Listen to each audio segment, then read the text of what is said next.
जैसा कि आप सभी जानते हैं कि आज डॉक्टर बी.आर. अम्बेडकर की 134वीं जयंती है, जिसके उपलक्ष्य में हम आज यहाँ इकट्ठा हुए हैं और साथ ही साथ आज इस जयंती पर एक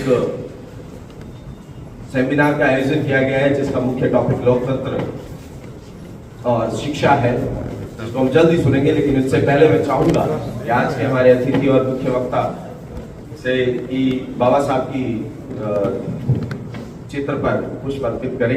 हमारे अतिथि मैं director sir doctor Nitin Goyal से चाहूंगा कि आप उनको लेके जाएं और पुष्प अर्पित कराएं। जोरदार तालियां।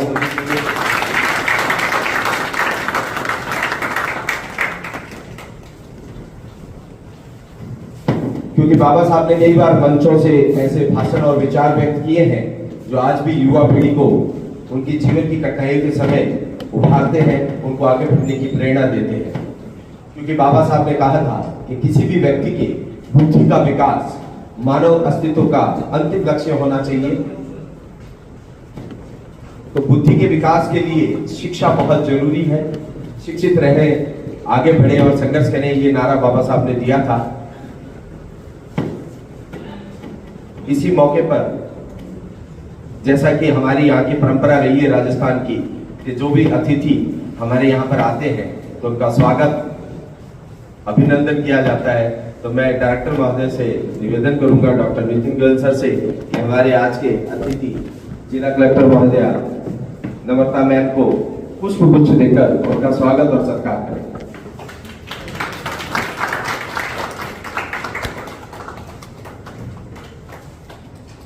मैम ने बहुत ही कम समय में बीकानेर को बहुत अच्छा कवर किया है। मैं उनको शुभकामनाएं दूंगा कि आप इतने छोटे से समय में आपने हमें समय दिया, उसके लिए धन्यवाद मैम, मंच के माध्यम से। इसके साथ ही द मदर केयर ट्रस्ट के अध्यक्ष महोदय पन्नालाल जी, जो बीकानेर में बहुत अच्छा काम कर रहे हैं। पीबीएम हॉस्पिटल को इन्होंने 4 वार्ड गोद लिए हैं, उसको काफी डेवलप किया है और आज भी उनकी देखरेख कर रहे हैं। सरकारी हॉस्पिटल नहीं लगते, प्राइवेट हॉस्पिटल जैसी सुविधाएं दे रहे हैं। तो मैं चाहूंगा कि हमारे डायरेक्टर महोदय उनको भी पुष्पगुच्छ देकर उनका स्वागत और सत्कार करें। जोरदार तालियां।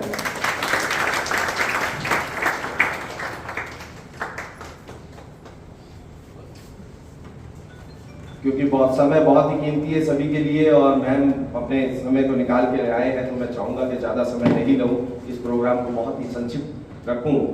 तो स्वागत हमारे अतिथियों का, और आप जो पधारे अपना समय निकालकर, तो उनके स्वागत के लिए मैं चाहूंगा कि डॉक्टर नितिन गोयल, राजस्थान राज्य अभिलेखागार बीकानेर के डायरेक्टर महोदय से कि आप इन सभी के स्वागत उद्बोधन के लिए पधारे मंच पर।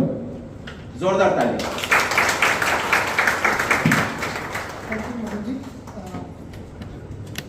मेरे लिए ये बड़ा खुशकिस्मती है, बहुत ही अच्छा अवसर है कि आज भारत रत्न भीमराव बाबा साहब अम्बेडकर की 134वीं जयंती है। और मैं ये कहूँ कि ये ऑफिस लगभग 1955 से स्थापित है और मुझे लग रहा है कि इस सदी का ये प्रथम बाबा साहब की जयंती पर इस ऑफिस में होने वाला प्रथम प्रोग्राम है।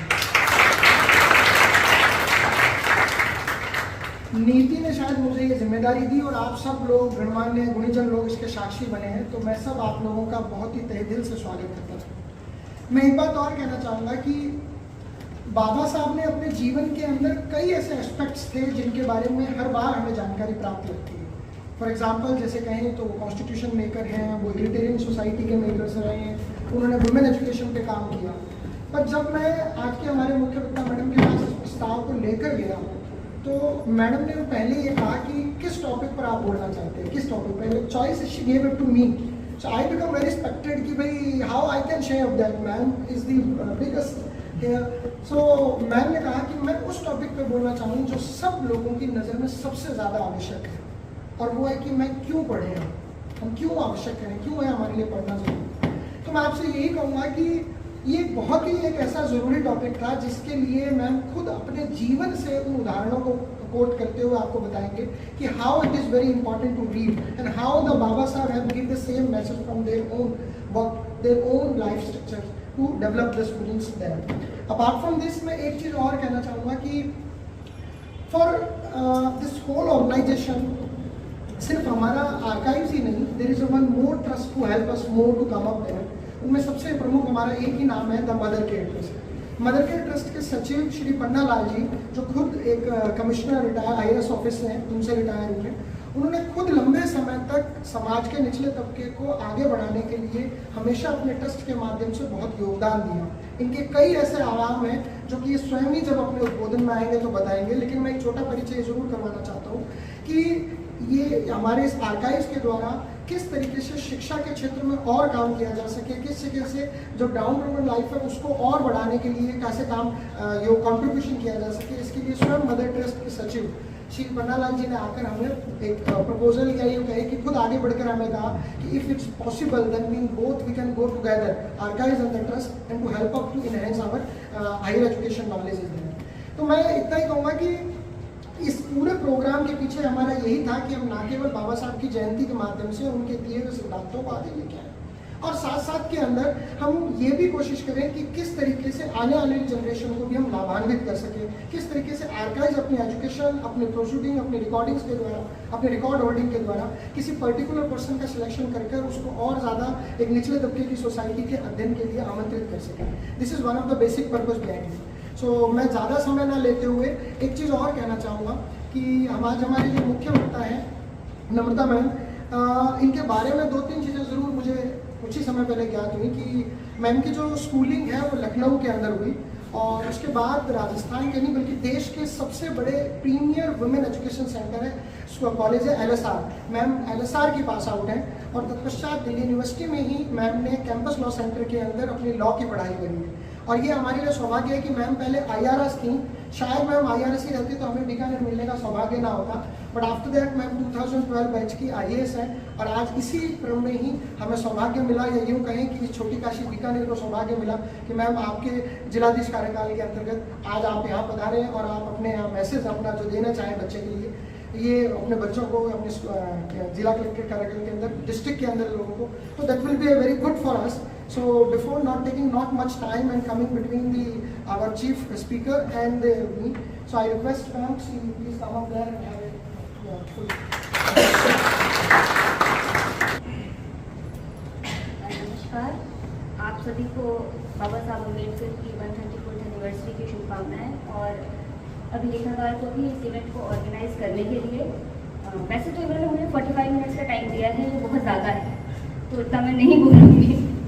To start with, let us get straight to the topic, democracy and education. 1855 या sometime एक अमेरिकन थिंकर थे जॉन डुई, उन्होंने एक किताब लिखी थी डेमोक्रेसी एंड एजुकेशन। उन्होंने तब ये बात कही थी कि किसी भी सोसाइटी में देयर इज़ अ यूथ जो इमेच्योर होता है, जिसे कुछ पता नहीं होता है, and there are the adults जिन्हें सब कुछ पता होता है, they are the repository of knowledge. उन्होंने तब भी ये बात कही थी कि हमारा जो एजुकेशन सिस्टम है वो ऐसा होना चाहिए कि जो यूथ है जब वो एडल्टहुड तक जाए तो जो डेमोक्रेटिक वैल्यूज़ हैं वो उसके अंदर इम्बाइब हों। और इन्हीं सिमिलर लाइंस पर बाबा साहब अम्बेडकर का भी कहना था कि किसी भी देश को चलाने के लिए, एंड मोर सो किसी भी डेमोक्रेसी को रन करने के लिए, जो सबसे बड़ा इथोस है, लोगों में एक सेंटिमेंट होना चाहिए कॉन्स्टिट्यूशनल मोरालिटी का, और ये एक नेचुरल सेंटिमेंट नहीं है, इसको कल्टीवेट करना पड़ता है, एंड उसके लिए education is very very important. अगर हम अंबेडकर साहब की खुद की लाइफ को देखें, उनके जो विचार रहे हैं, उनकी जो किताबें रही हैं, इवन जो कुछ उन्होंने कंस्टिट्यूएंट असेंबली डिबेट्स में कहा था, अगर हम उन सब का एक सार निकालें तो उनका हमेशा यही कहना था कि किसी भी कंट्री को रन करने के लिए, किसी भी सोसाइटी को रन करने के लिए 3 चीज़ें ही ज़रूरी हैं, एक मोरालिटी, एक रैशनैलिटी और तीसरी क्रिटिकल थिंकिंग। और इन तीनों ही चीज़ों के लिए एजुकेशन बिकम्स वेरी इम्पॉर्टेंट। अगर जो बाबा साहब का सबसे फेमस नारा रहा है, शिक्षित बनो, संगठित बनो, संघर्ष करो, इसको भी हम देखें तो उन्होंने सबसे पहले जो बात कही थी वो थी शिक्षित बनो। और शिक्षा का मतलब सिर्फ टेक्स्ट बुक एजुकेशन नहीं है, इसका इम्प्लीकेशन बहुत वाइड है। इट इम्प्लाइज सबसे इम्पॉर्टेंटली क्रिटिकल थिंकिंग। जब तक हम सवाल नहीं करेंगे हमें जवाब नहीं मिलेंगे। तो जो सबसे इम्पोर्टेंट चीज़ जो शिक्षा हमें सिखाती है वो है सवाल करना, एंड स्पेशली भारत जैसे देश में जो कि इतना ज़्यादा डाइवर्स है। मतलब अगर हम खुद को बांटना चाहें तो हमारे पास अनंत कारण है खुद को बांटने के लिए, जाति, धर्म, भाषा, एरिया, ज्योग्राफी, सब कुछ। तो ऐसे उसमें अगर हमें साथ रहना है, एज ए नेशन रहना है, स्ट्रॉन्ग बनना है, तो इट इज़ वेरी इम्पॉर्टेंट कि हमारी रैशनैलिटी और मोरालिटी इंटैक्ट रहे, हम सही सवाल पूछें, उनके सही उत्तरों की तलाश करें। इसके कॉन्टेक्स्ट में एक जो बहुत इम्पॉर्टेंट चीज़ आज के डेट में आती है कि education from the right sources. आजकल हर आदमी व्हाट्सएप यूनिवर्सिटी का स्टूडेंट बन गया है, जो कि मोर सो बहुत डेंजरस है। So it is very important कि हम पढ़ें, सही चीज़ें पढ़ें, ओरिजिनल सोर्स पढ़ें। बच्चों ने किताबें पढ़नी छोड़ दी है। This is a very risky trend. हम जब तक ओरिजिनल टेक्स्ट नहीं पढ़ेंगे, जब तक हम आजकल आप सोशल मीडिया पे देखो, किसी भी महान थिंकर के नाम से कोई भी कोटेशन चल रहा होता है, उस आदमी ने कहा ही नहीं होता है, और हम उसे ना क्वेश्चन करते हैं, ना हमें पता चलता है, हम उल्टा उसको फॉलो करने लगते हैं कि हाँ कहा होगा। So it is very important कि हम पढ़ें, किताबें पढ़ें। और जैसे आज की डेट में भी इट इज़ वेरी फैशनेबल कि हम अपने कॉन्स्टिट्यूशन को क्रिटिसाइज कर लेते हैं कि हमने ये नहीं डाला, या जो हमारे फ्रीडम फाइटर्स थे उन्होंने ये नहीं करा, या इस बात पर ध्यान नहीं दिया। पर हम में से कितने लोग हैं जिन्होंने कॉन्स्टिट्यूएंट असेंबली डिबेट्स पढ़ी होंगी? शायद ही किसी ने पढ़ी होगी। और हम इतने कॉन्फिडेंस से कह देते हैं कि कॉन्स्टिट्यूशन बनाने वालों ने दिमाग नहीं लगाया। तो it is very easy to criticise, but criticism should be logical. अब जब तक हम किसी चीज़ को पढ़ेंगे नहीं, समझेंगे नहीं, तो हमें उसकी अच्छाई या बुराई दोनों का ही अधिकार नहीं होता। इट इज़ वेरी इंपॉर्टेंट कि हम पढ़ें। एक एफ्रो अमेरिकन थिंकर है, उनका नाम बड़ा कॉम्प्लिकेटेड है, मैं खुद भी नहीं बोल पाती, कुछ चीमा मांडा करके है, मैं भी नहीं प्रोनाउंस कर पाती हूँ। मैं उनकी एक किताब पढ़ रही थी, तो उन्होंने भी ये लिखा है कि इट इज़ वेरी इंपॉर्टेंट कि हम बच्चों को पढ़ने के लिए प्रेरित करें, कि वो किताबें पढ़ें, सोशल मीडिया या इंटरनेट नहीं, वो किताबें पढ़ें। तो उसने कहा मैं तो अपनी बेटी को $1 भी दे देती हूँ किताब पढ़ने के लिए, कि अगर बच्चों को पैसे देने पड़े ना किताब पढ़ने के लिए तो वो भी दे दो, पर उनको पढ़ने बिठाओ। यू शुड मेक श्योर कि बच्चे पढ़ें। एंड आई थिंक ये एक मतलब एक बहुत महत्वपूर्ण बात है कि हमें कुछ भी करना पड़े, but we will have to motivate children कि वो पढ़ें। एंड जब तक बच्चे पढ़ेंगे नहीं, जब तक बच्चों में क्रिटिकल थिंकिंग नहीं आएगी, सोसाइटी विल नेवर चेंज। इसका एक बहुत अच्छा उदाहरण है, ये एक किताब है वॉइस ऑफ डेमोक्रेसी। उसमें लिखा था कि इन चीज़ों की शुरुआत फैमिली से होती है। हम यूजुअली परिवार में क्या कहते हैं, और ये बात मैं यहाँ इसलिए भी कह रही हूँ कि मुझे यहाँ काफ़ी सारे बड़े लोग भी दिख रहे हैं, तो it is specially for them, कि हम फैमिली में बच्चों को बोलने नहीं देते। उम्र की रिस्पेक्ट करो, बड़ों से ज़बान मत लड़ाओ, बड़ों की बात मत काटो, बीच में मत बोलो। हम बच्चे को घर में बोलने ही नहीं देते। हो सकता है the father is being unjust with mother, लेकिन बच्चा मुँह नहीं खोलता है। हो सकता है parents are being unjust with the elder child, पर छोटे वाले को हम मुँह नहीं खोलने देते। वो बच्चा जिसको जीवन भर हमने घर में ही नहीं मुंह खोलने दिया, वो बाहर जाके क्या ही मुंह खोलेगा? जब अपने घर में होने वाले अन्याय के लिए वो कुछ नहीं बोल पाया, तो जब वो सड़क पर जा रहा होगा और किसी के साथ गलत होगा तो वो कुछ नहीं बोलेगा, कभी नहीं बोलेगा। So it is very important कि हम बच्चों को सही चीज़ों को एनालाइज करना सिखाएं और सच के लिए और सही के लिए बोलना सिखाएं। और ये एज अ फैमिली हमारा दायित्व होता है, and it starts with in the house hold. इसकी शुरुआत हमें घर में ही करनी पड़ेगी। तो आई थिंक मैं इसे बस यही कह के कंक्लूड करूँगी कि बाबा साहब जैसा कि कहते थे कि शिक्षित बनो, संगठित बनो, संघर्ष करो, तो सबसे पहले हमें शिक्षित बनना चाहिए। Thank you ma'am. मैम ने अपने उद्बोधन में एक बात कही, सवाल पूछो और उत्तर पाओ। तो हमारा अगला सेक्शन यही है कि जो हमारे यूथ आ रखे हैं या कोई और है, अगर प्रश्न पूछना चाहते हैं मैम से और उसके उत्तर चाहते हैं, तो कोई है तो हाथ खड़ा करें प्लीज।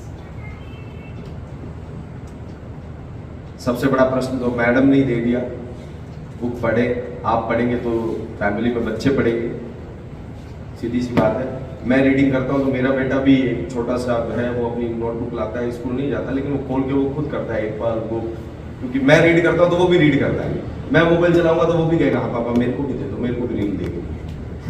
तो ऐसे कुछ क्वेश्चंस जो आपके मन में जिज्ञासा पैदा कर रहे हो मैम के संघर्ष को लेकर या कुछ और, तो प्लीज जी। बालिका शिक्षा पर अम्बेडकर साहब के जो विचार थे वो अभी तक समाज में नहीं पहुंचे, उनके लिए हम क्या प्रयास कर सकते हैं? क्योंकि बहुत से ऐसे वर्ग हैं जिनमें बालिका, चाहे मुस्लिम समाज है चाहे बहुसंख्यक समाज है, उनमें बालिकाएं अभी भी घरों में बैठे, उनके गार्जियन उनको स्कूल भेजना नहीं चाहते। कई बार ऐसा होता है कि लड़कों के साथ क्यों भेजें, लड़कियों के साथ। तो इसके लिए हम क्या प्रयास कर सकते हैं? ऐसा देखिए, ये जो आप कह रहे हो कि किसी पर्टिकुलर कम्युनिटी की प्रॉब्लम नहीं है, मेरा तो मानना है पूरे देश की प्रॉब्लम है। अक्रॉस सोसाइटीज हम यही देख रहे हैं। तो जो मैं आपसे पहले कह रही थी, सबसे बड़ी बात है एज अ फैमिली हमें अपना पर्सपेक्टिव तो बदलना ही पड़ेगा। Till the time we start celebrating the birth of girl child, तो हम उसको बराबर अपॉर्चुनिटीज भी नहीं दे पाएंगे। तो ये एक मेंटल चेंज की बात है और it can start from family only. और कोई? जी सर। आपके प्रशासन का प्रयास बच्चों को मोटिवेट कर सके, मैं नहीं समझी। आपके प्रशासनिक प्रयास, आप जो प्रशासन चला रहे हैं, इससे बच्चे और ज्यादा मोटिवेट हो सके, इसके बारे में आप थोड़े से। देखिए, बच्चों को मोटिवेट करने के लिए तो हमने एक स्पेशली हमारे स्कूल साहब बैठे हैं, इन्होंने स्लीप का एक प्रोग्राम चला रखा है। उसमें ये स्कूल में जाते हैं, कॉलेज में जाते हैं, बच्चों से कई तरह की एक्टिविटीज़ करा रहे हैं हम। और एफर्ट ये रहता है कि बच्चों तक रीच आउट कर पाएँ, बच्चों के जो मन में डाउट्स हैं उनके इनहिबिशंस को ओवरकम कर पाएँ। और आई थिंक अभी तो खैर चुनाव का टाइम है, एमसीसी के बाद इसके लिए और प्रयास करेंगे। मैम, जैसे आपने कहा कि टेक्स्ट बुक एजुकेशन जो है, टेक्स्ट बुक एजुकेशन ना होके क्रिटिकल थिंकिंग को डेवलप करना चाहिए। तो हम कैसे बच्चों के अंदर क्रिटिकल थिंकिंग को डेवलप कर सकते हैं? स्कूल की उसमें क्या भूमिका हो सकती है और पेरेंट्स की? आई थिंक आपने बहुत रेलिवेंट क्वेश्चन पूछा है। इसी पर मैंने कहना चाहा कि जो वेरी इंपॉर्टेंट है, बच्चों को घर के अंदर एक डेमोक्रेटिक एटमॉस्फेयर तो दें, उसको अपनी ओपिनियन बिल्ड करने का तो मौका दें। वो कुछ गलत बोले उसको करेक्ट करने का अधिकार नहीं है, पर पहले उसको करने तो दें। इट इज़ वेरी इंपॉर्टेंट कि हम बच्चों को सही गलत की सीख दें और उनकी ओपिनियन को इम्पोर्टेंस दें, उन्हें अपने लिए बोलने के लिए उनको सक्षम बनाएं। ये बहुत इम्पोर्टेंट है। And how we behave as parents in front of children, हम जो करेंगे बच्चा वही करेगा। अभी जो ये कह रहे थे, जो हम करेंगे बच्चे तो वही कॉपी करते हैं। आप बच्चों से बोलो, झूठ मत बोलो, और खुद बोलोगे तो वो कभी नहीं सीखेगा। So as a parent it is मतलब it's a great responsibility if we acknowledge it. Ma'am, आपने ये जो बता दिया पायलट से और क्वेश्चन पढ़ाई की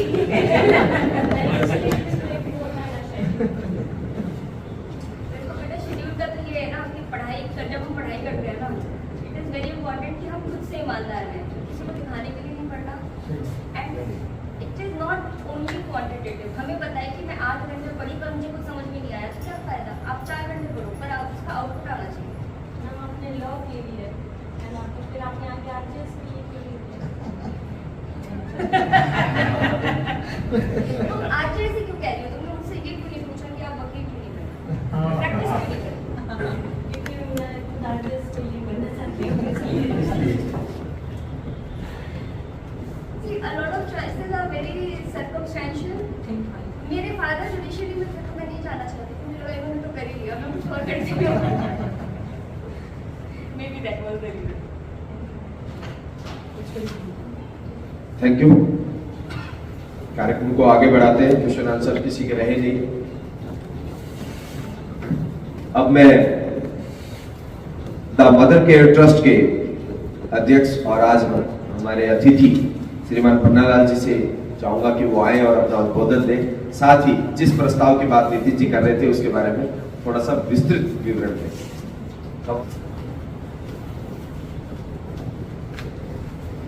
सर्वप्रथम मैं भारत रत्न डॉक्टर भीमराव अम्बेडकर साहब को कृतज्ञता के साथ पुष्पांजलि अर्पित करता हूँ। आज के प्रोग्राम की अध्यक्षता कर रहे जिलाधीश महोदय नम्रता बसने जी,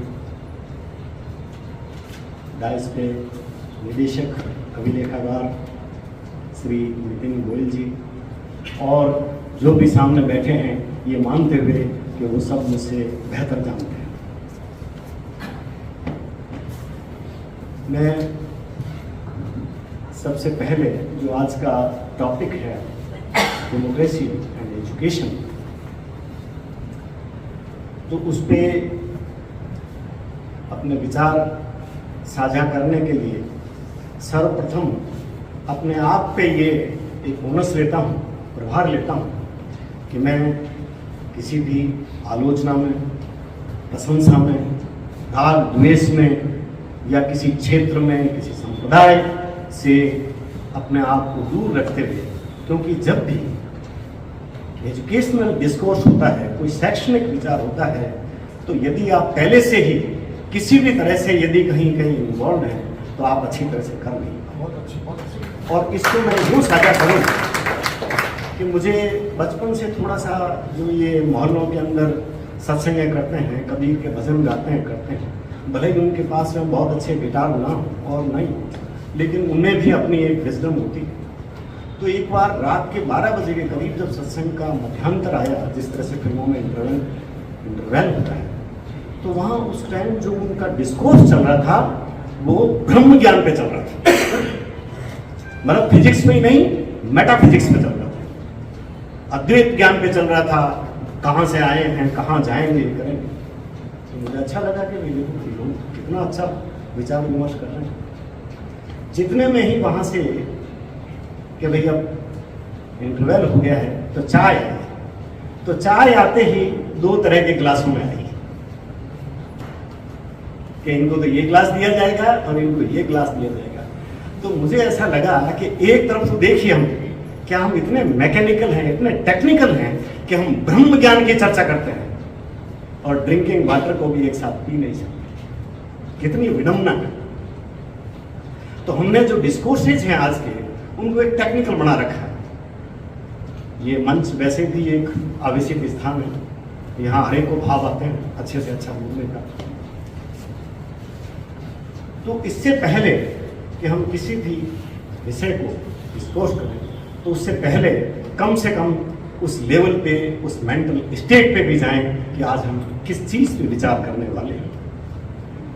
दोस्तों, मैं इतना ही साझा करना चाहूँगा कि ज़्यादातर वंचित वर्ग, महिलाएं, जिनको सबसे ज़्यादा डेमोक्रेसी की भी ज़रूरत है और एजुकेशन की भी ज़रूरत है,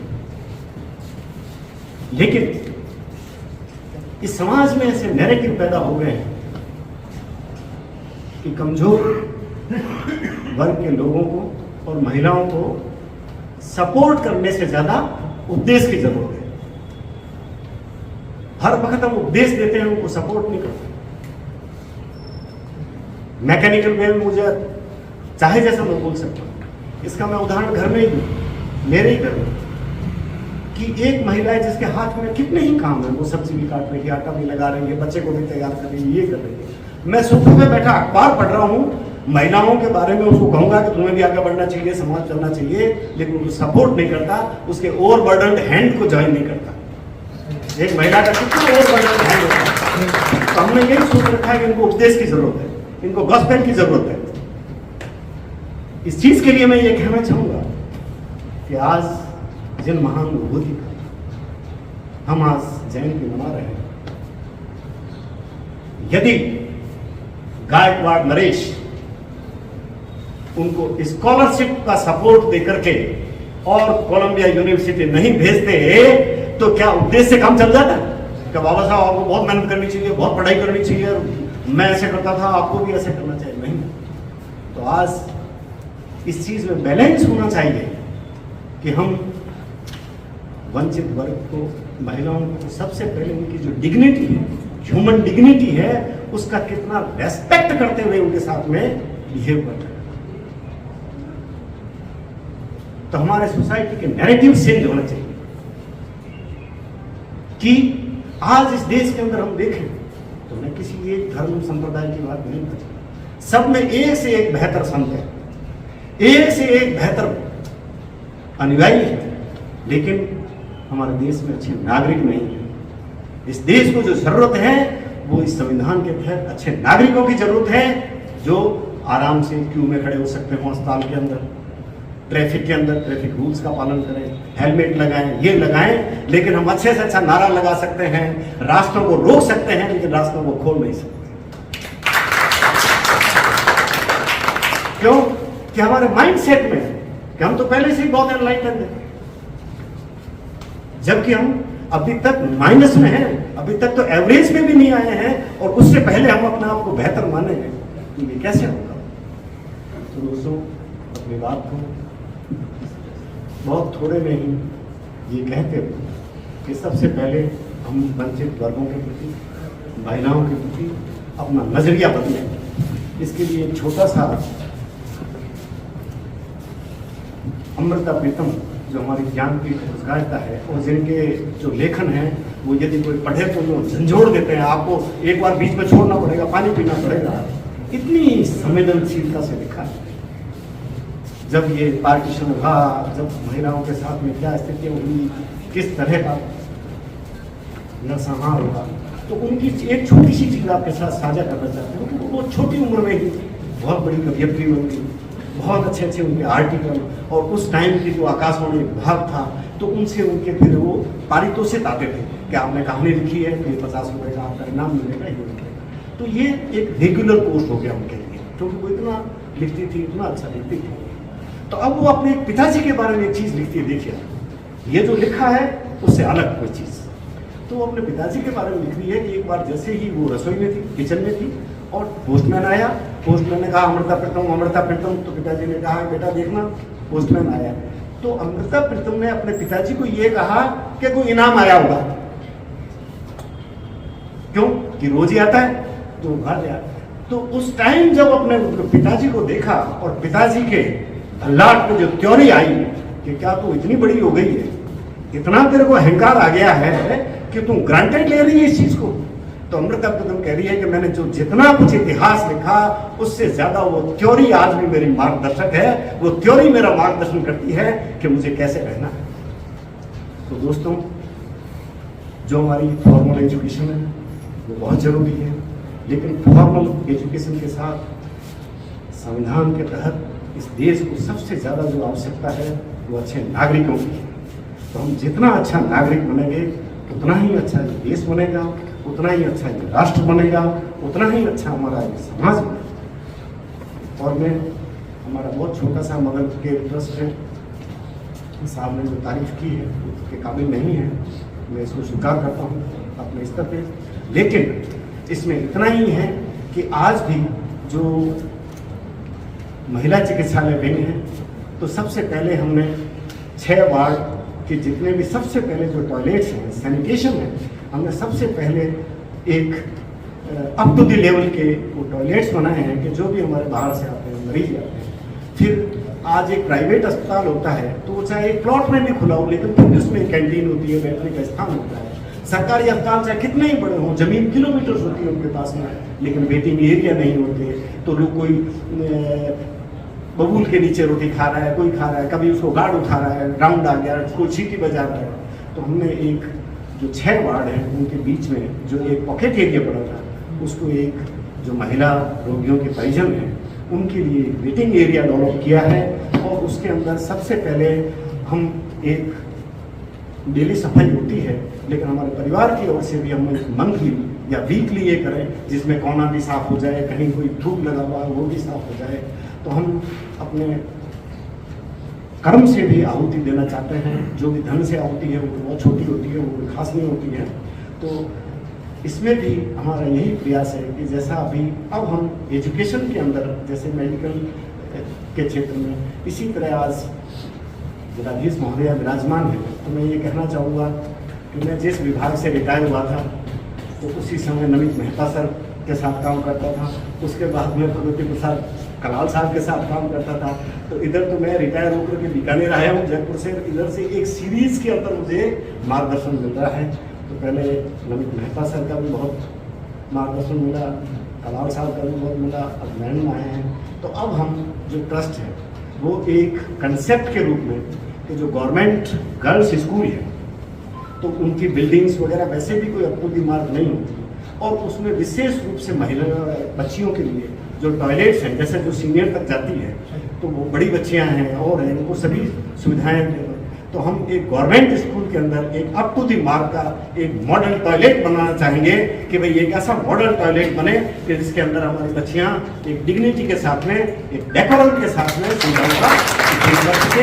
और क्योंकि जिस गलियों में जहाँ मैं बड़ा हूँ सबसे पहले रूनस मुझे वही है, तो हमारे घर के पास में राजकीय बालिका उच्च माध्यमिक विद्यालय मित्रों है, उसके अंदर हम एक मॉडल टॉयलेट बनाने की कोशिश करेंगे कि जिसके अंदर हम अपनी तरफ से जो हमारे पे सोशल ऑब्लिगेशन है, ये कोई ऐसी चीज़ नहीं है कि हम कोई एहसान कर रहे हैं या एहसान प्रॉमिस कर रहे हैं, अपने आप को ये फर्ज मानते हुए, सोशल ऑब्लिगेशन मानते हुए ये ट्रस्ट ये काम करेगा।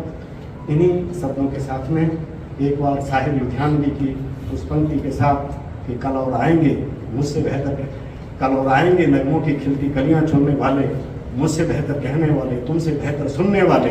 तो मैं ये मानते हुए कि इस छोटे से ट्रस्ट से और अच्छे ट्रस्ट आएंगे और अच्छे लोग आएंगे और बेहतर कार्य करेंगे। एक बार पुनः बाबा साहब की इस जयंती के अवसर पे आप सभी के साथ में अपनी कृतज्ञता व्यक्त करते हुए अपने अगली मुलाकात तक अपनी वाणी को विराम देता हूँ। धन्यवाद।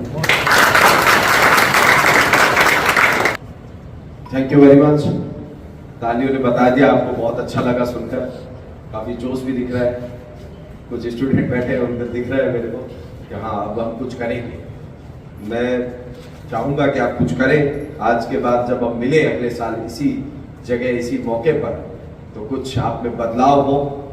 जिस शिक्षा की बात की है वो शिक्षा न बल्कि आपके जीवन को बदलती है, अच्छे पैसे आते हैं, अच्छी नौकरी आती है, अच्छा ज्ञान आता है, उसके साथ में आपके अंदर शारीरिक, मानसिक और बहुत सारे भावनात्मक ये विकास भी आते हैं।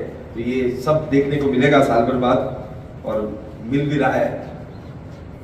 अब मैं चाहूंगा कि आज के हमारे जो मुख्य वक्ता कलेक्टर महोदय है और हमारे जो अतिथि हैं, कार्यक्रम समाप्ति की ओर है, लेकिन मैं चाहूंगा कि समाप्ति से पहले डॉक्टर नितिन सर हमारे अतिथियों को स्मृति चिन्ह भेंट करें। आज के इस कार्यक्रम में जो भाग लिया ये यादगार रहे और अगले वर्ष भी जब हम बुलाएं तो इस याद के साथ आए कि क्या प्रोग्राम था। तो सर प्लीज, सबसे पहले मैं निदेशक महोदय डॉक्टर नितिन गोयल सर और पन्नालाल जी से निवेदन करूंगा कि आज के हमारे मुख्य वक्ता जिलाधीश महोदया नम्रता मैम को एक छोटा सा स्मृति चिन्ह राजस्थान राज्य अभिलेखागार की ओर से भेंट करें। और सभी सुनने वाले और देखने वालों से निवेदन है कि कहने की जरूरत नहीं होगी।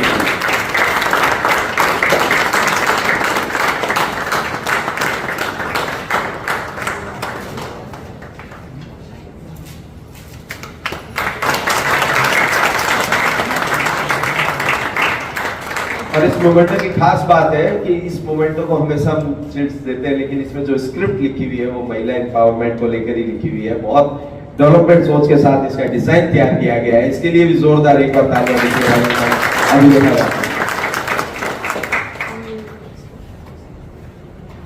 अब मैं चाहूंगा कि नितिन सर हमारे जो सहयोगी है इस कार्यक्रम के, द मदर केयर ट्रस्ट के रूप में वो प्रतिनिधि के रूप में उपस्थित पन्नालाल जी को भी राजस्थान राज्य अभिलेखागार की ओर से स्मृति चिन्ह देवे।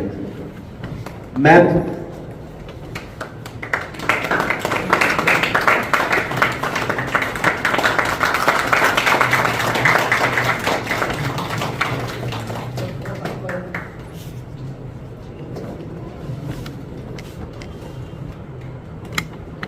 और इस कार्यक्रम में सभी पधारे हुए हमारे जो साथीगण हैं, मेरे सीनियर साथी हैं और हमारे जो अतिथि हैं, इन सबको धन्यवाद अर्पित करने के लिए मैं चाहूंगा कि नितिन सर आए और सबको धन्यवाद देवे और आगे की जो रूपरेखा है उसको थोड़ा सा बता देवे और इसके साथ ही कार्यक्रम समाप्त करते हैं।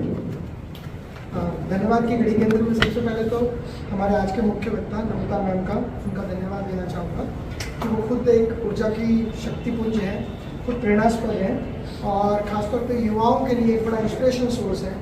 तो ma'am it is all design just because of your inspiration. Actually what happened ma'am, 8 तारीख को जब वर्ल्ड वुमेंस डे था तो हम लोगों ने 7 तारीख का प्रोग्राम रखा था एंड वी गॉट कि भाई आपकी परमिशन मिले और हम लोगों ने सब चीज़ें डिज़ाइन करी, वो तो राजमहल में सारी चीज़ों।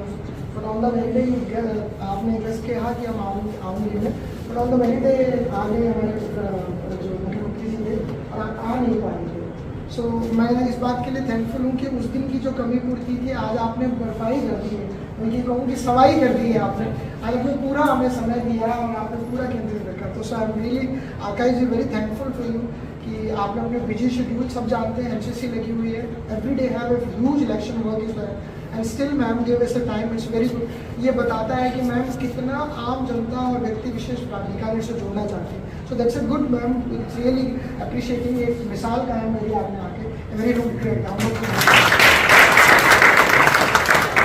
मैं इसी कड़ी के अंदर ही हमारे मदर के ट्रस्ट के सचिव महोदय श्री पन्नालाल जी का भी बहुत बहुत धन्यवाद देना चाहूँगा कि चूँकि एमसीसी लगी हुई थी और हमारी बहुत इच्छा थी, पन्नालाल जी खुद आगे आए और उन्होंने कहा कि ना केवल मैं सपोर्ट करने को तैयार हूँ बल्कि मैं चाहूँगा कि हम एक लॉन्ग टर्म पार्टनरशिप में भी डेवलप हों।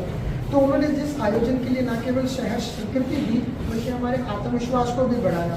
तो जहाँ आधे से ज़्यादा स्टाफ की ड्यूटी इलेक्शन में लग चुकी हो, जहाँ हम लोगों को खुद नहीं पता कि आज शाम को हम कहाँ जाएंगे, कहाँ किस जगह हमारी जीएसटी का जीएसटी में लगी है, उसके बावजूद भी उन्होंने आकर हमारा ये सपोर्ट किया।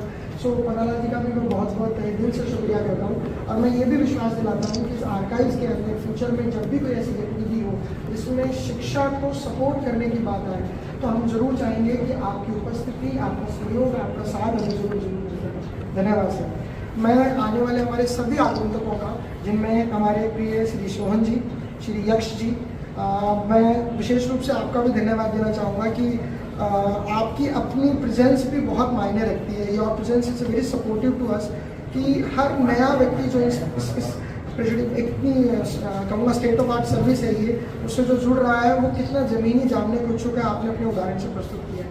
Thank you Sohan ji, thank you Yaksh ji. इसी कड़ी में हमारे मित्र श्री नरेश जी, सुखाराम जी, फारूक जी, गोपाल जी, विमल जी स्टेट लाइब्रेरियन है मैम, और पूरे राजस्थान का, अपने बीकानेर की लाइब्रेरी का सब यही देखते हैं। सो पुस्तक और शिक्षक दोनों चीज़ों का होना बहुत ज़रूरी है। विमल जी उस चीज़ को पूरी तरह से सरोकार करते हैं। अध्यक्ष महोदय श्री अलावत जी, विजयश्री मैम MS कॉलेज की रिटायर्ड प्रिंसिपल हैं, कीर्ति मैम ज्योग्राफी की लेक्चरर हैं, पंचालिया जी मैम हमारे कॉलेज है रामपुरा कॉलेज, उसको प्रोफेसर हैं, राजशेखर जी डॉक्टर साहब हमारे, और मोनिका मैम। मैं शायद सबका नाम लेना तो मेरे लिए पॉसिबल नहीं है, but those who have come up there with shorter call, I am really thankful to that. Gopal ji का भी, एंड मैं उन बच्चों का भी कहना चाहूँगा और नाम लेना चाहूँगा या उनका भी धन्यवाद देना चाहूँगा जिन्होंने इस व्यवस्था को समझा और अपने समय को यहाँ दिया।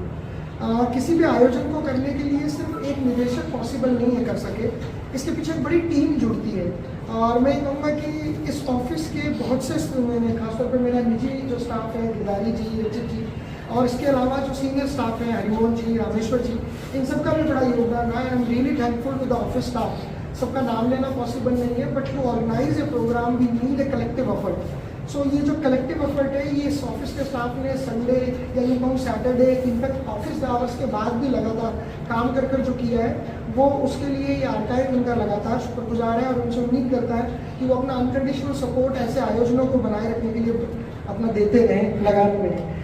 Before we end up, I really thankful to our media house personals. Ma'am, Suleshta अभी बिल्कुल newcomer है, but she is working as a correspondent there, and after that she wants some bites from me also. So I'm really thankful. Lokesh ji, he is also from media business. So everybody who is come up there with their support to there, I'm really thankful there. मैं इसी के साथ ही इस छोटे से programme की समाप्ति की कहता हूँ। We have a photo session outside and then a museum visit. आप सब लोगों के लिए अल्पाहार की व्यवस्था भी बाहर की। Thank you very much.